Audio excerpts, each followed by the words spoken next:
SSL has been at the forefront of music mixing for over 35 years, and our large format consoles are weapons of choice for many leading engineers and producers.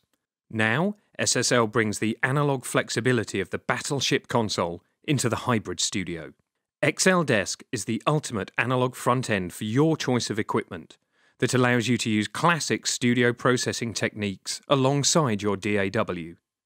In this video, we'll show you some of the techniques that have been part of engineers and producers' analog workflows, and how XL Desk integrates these with your personal rig. But first, let's take a quick look at XL Desk's layout.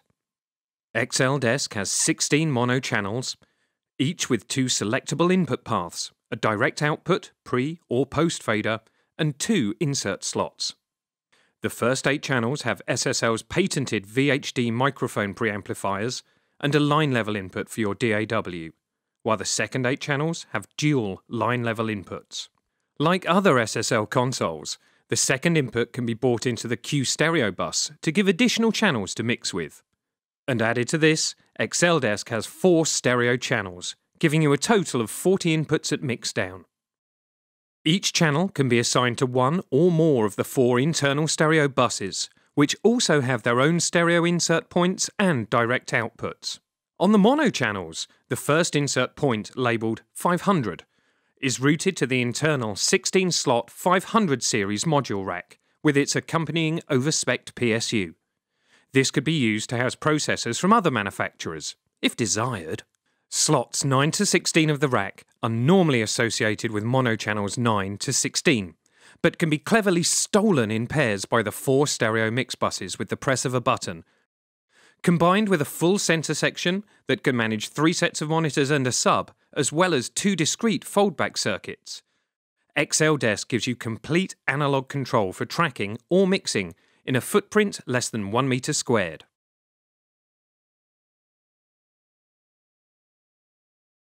The concept of multiple mix buses originates in post-production for film sound, mixing stems for dialogue, foley, music, and effects. And as such, our SL8000G console featured 4 stereo mix buses. When the 9000 series followed, the concept soon found a creative use in music mixing. Multiple stereo mix buses allow instruments to be grouped and processed according to their sonic character. You may know this as the multibus technique, or even Brouwerizing a mix. With this technique, an engineer would usually send all the predominantly low-frequency instruments, such as kick and bass, to a single bus, mix B in this example, with some EQ and compression applied across the insert points. I can AFL mix bus B just to hear this bus. Mix C is used to host any mid-range instruments, guitars, keys and vocals. Again, this has its own processing inserted across the insert points. Mix D is being used for any high-frequency parts, hi-hats, overheads and so on. Everything else is routed straight to Mix A, so room mics, extra overdubs. What's happening is the instruments are being processed with respect to their frequency characteristics, and this can bring some really great sounding results. We can then record these back as stems into our DAW from the mix bus's direct outputs for later tweaking. Using the 2A button, I can route the outputs of these stereo subgroups into the main mix bus and then into the bus compressor where everything gets bound together by some appropriate compression.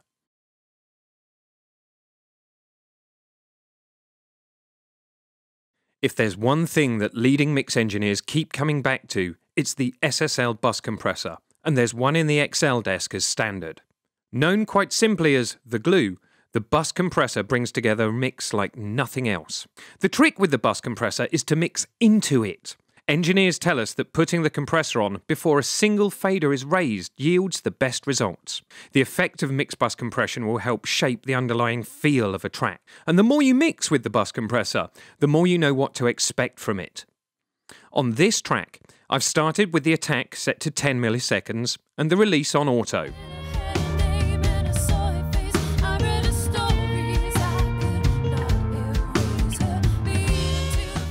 I like what it's doing, but the track could benefit from a little more aggressive compression. Changing the attack time to 3 milliseconds and increasing the ratio will help achieve this.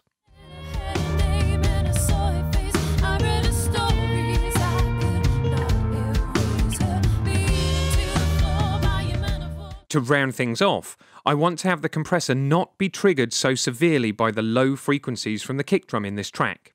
The new 500 series bus compressor design allows the sidechain of the compressor to filter the low end out with a steppable high-pass filter.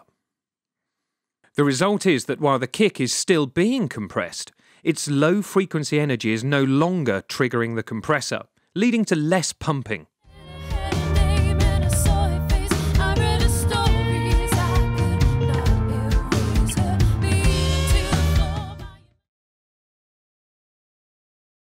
Of course, none of this analog flexibility is any use if you can't recall sessions quickly. In the hybrid studio, this can mean printing stems.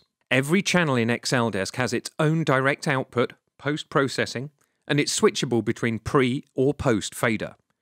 Typically, you'd have the direct outputs connected to the inputs of your DAW's audio interface. To keep your outboard running at the right level, every channel has a center detent line trim after the input. This allows you to take complete control of your sound for driving into or backing off any inserted compressor or processor that you have connected across one of the available insert points. When it comes to mixdown, it's without question that the demands of modern-day mixing require repeated tweaks and mix revisions, often several times a day. This is why XLDesk has been designed with direct outputs not only on all of the channels, but also the stereo returns and the mix buses too. This means that everything running through XLDesk can be printed back into the DAW at any time without the need for noting settings. This way, coming back to a session is as easy as bringing up the tracks and resetting all faders to 0 so you can make tweaks quickly and efficiently alongside your DAW.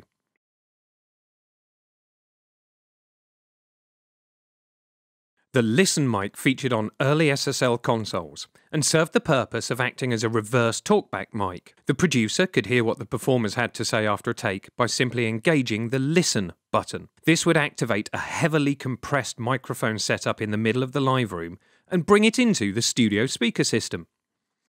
One of the SSL legends to occur from this involved a drummer by the name of Phil Collins and a producer called Hugh Padgham. The Listen button was accidentally pressed during a drum take. A heavily compressed, distorted drum sound rang through the speaker system and turned out to be just the explosive sound Hugh was after. Whether using it simply as a communications tool or as a creative mixing aid, there is a Listen Mic compressor fitted into XLDesk capable of capturing some truly explosive sounds. And naturally, it has an output on the rear panel so you can record the sound of the Listen Mic and compressor back into your DAW. The modern studio demands a high-quality center section. XLDesk combines a pristine super analog monitoring path with a whole host of useful features. 2 foldback sections provide a fast way of generating independent headphone mixes, each with their own talkback directly from the desk with 0 latency. A third headphone mix can be set up if required using AUX 2. 3 sets of speaker outputs and a separate sub-output with bass management allows the engineer to monitor their mix on multiple systems. Whether checking the mix on the studio monitors, a hi-fi or grot box, engineers need monitoring options to meet the varying ways in which we all listen to music. And what's more, the super analog design ensures you get complete transparency and clarity in your professional studio setup. To find out more about XLDesk, please visit www.solidstatelogic.com. XLDesk has enough inputs to track a whole band at once, and enough tricks up its sleeve to handle full and busy mixes. It isn't just another box for you to think about. It's a proper SSL super analog console to track and mix with. Thank you for watching.